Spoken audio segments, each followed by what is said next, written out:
सुप्रभात बच्चों। प्रार्थना कुर्मः।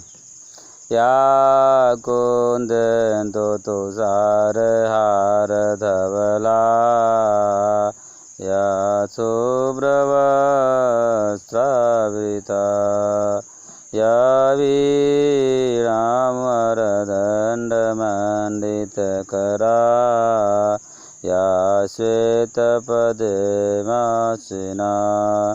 या ब्रह्माच्युतशङ्करैः प्रभृतिभिः देवैः सदा वन्दिता सा मां पातु सरस्वती भगवती निःशेषजाड्याम्पः निःशेषजाड्याम्पः।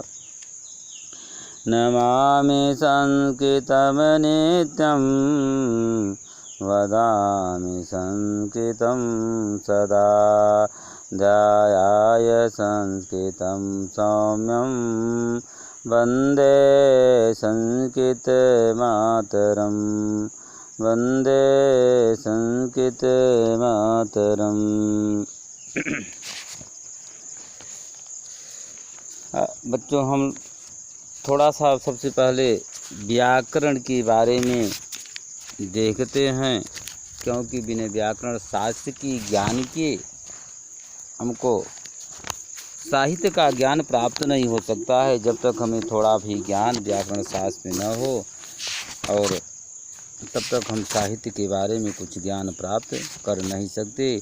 इसलिए सबसे पहले हम देखते हैं, हमको ये पता होना चाहिए कि ये व्याकरण शास्त्र आया किस लिए है और क्यों आया है। तो हम ये देखे हैं कि भाषा के अध्ययन के लिए एक व्याकरण अपूर्व साधन माना गया है। भाषा का जो अध्ययन है उसके ज्ञान में भाषा एक अपूर्व साधन है।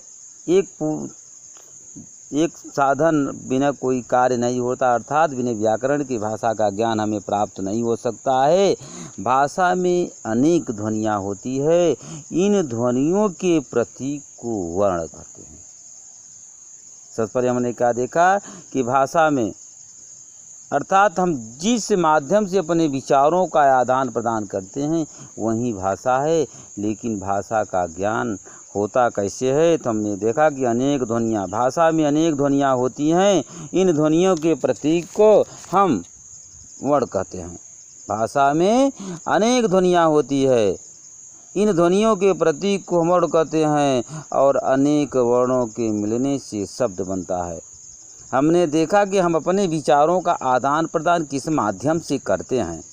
हम अपने विचारों का आदान प्रदान, हम दूसरे अपने शब्दों को, अपने विचारों को हम दूसरे के सामने, अपने मत को दूसरों के सामने कैसे रखते हैं, इसके रखने के तरीक़ों को ही भाषा कहा जाता है। अर्थात हम भाषा के माध्यम से ही अपने विचारों का आदान प्रदान करते हैं। अर्थात बिना भाषा का कुछ हो नहीं सकता। अब भाषा मुझे मिलता कहाँ से है, प्राप्त कहाँ से होता है, तो इसी के लिए व्याकरण शास्त्र का हमें ज्ञान सहायता लेनी पड़ी। बिना व्याकरण शास्त्र के, तो व्याकरण शास्त्र के द्वारा व्याकरण शास्त्र को बनाने के लिए महर्षि पाणिनि, एक हमारे अष्टाध्यायी के प्रणेता हैं, महर्षि पाणिनि ने व्याकरण शास्त्र को बनाने के लिए घोर तपस्या की।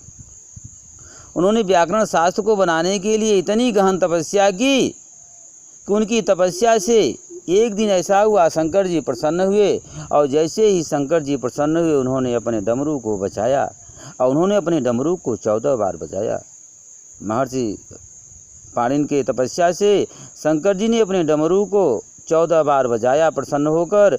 और उस 14 बार जो उन्होंने बजाया 14 ध्वनि निकली। और उन्हीं 14 ध्वनियों को महर्षि पाणिनि ने 14 माहेश्वर सूत्र का निर्माण करते हैं, 14 सूत्र का निर्माण करते हैं। इसीलिए माहेश्वर सूत्र, शिव संकल्प सूत्र, शिव सूत्र भी कहा जाता है। अर्थात इस शंकर जी के जो डमरू की आवाज़ हमको सुनाई दी, महर्षि पाणिनि को जो सुनाई दी, उस महर्षि पाणिनि ने अष्टाध्यायी के जो प्रणेता हैं उन्होंने 14 ध्वनि को 14 माहेश्वर सूत्र समझ के और 14 सूत्रों का निर्माण करते हैं। यही 14 सूत्रों से हमें 42 प्रत्याहार और 42 वर्णों की प्राप्त होती है। 42 प्रत्याहार और 42 वर्णों की प्राप्त होती है, अर्थात इन्हीं 14 जो सूत्र हैं 42 वर्ण हमको प्राप्त होते हैं। यही 42 वर्ण ही स्वर और व्यंजन है, अर्थात बिना स्वर और व्यंजन के हम शब्दों का, बिना वर्णों के हम भाषा का ज्ञान कैसे प्राप्त कर सकते हैं, अर्थात नहीं हो सकता। अर्थात शंकर जी के जो डमरू से ध्वनि निकली, उस महर्षि पाणिनि ने उन्होंने 14 सूत्र को रूप में परिणित कर देते हैं और 14 सूत्र ही 42 प्रत्याहार या 42 वर्णों का भी निर्माण करते हैं। 42 प्रत्याहार बनाते हैं, 42 वर्ण का निर्माण करते हैं। इन्हीं 42 वर्ण ही स्वर और व्यंजन हैं।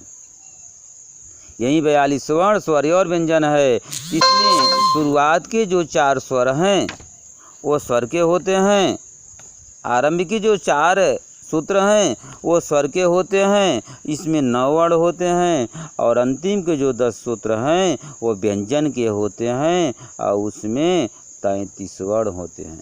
स्वर में 9 वर्ण होते हैं। माहेश्वर सूत्र के अनुसार संस्कृत में व्याकरण शास्त्र के आधार पर 9 वर्ण ही होते हैं और व्यंजन में 33 वर्ण होते हैं, अर्थात स्वर और व्यंजन के ये 9 और 33 वर्णों को मिलाकर ही 42 वर्ण होते हैं। अर्थात 42 वर्णों के द्वारा ही हमारे इस भाषा का ज्ञान प्राप्त होता है। अर्थात बिना वर्णों के हम भाषा का ज्ञान प्राप्त नहीं कर सकते हैं।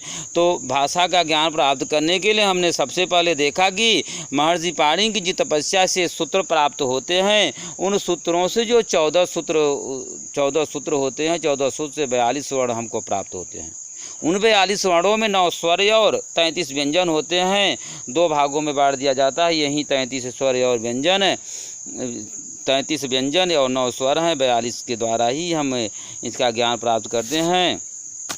इन 42 सूत्रों में से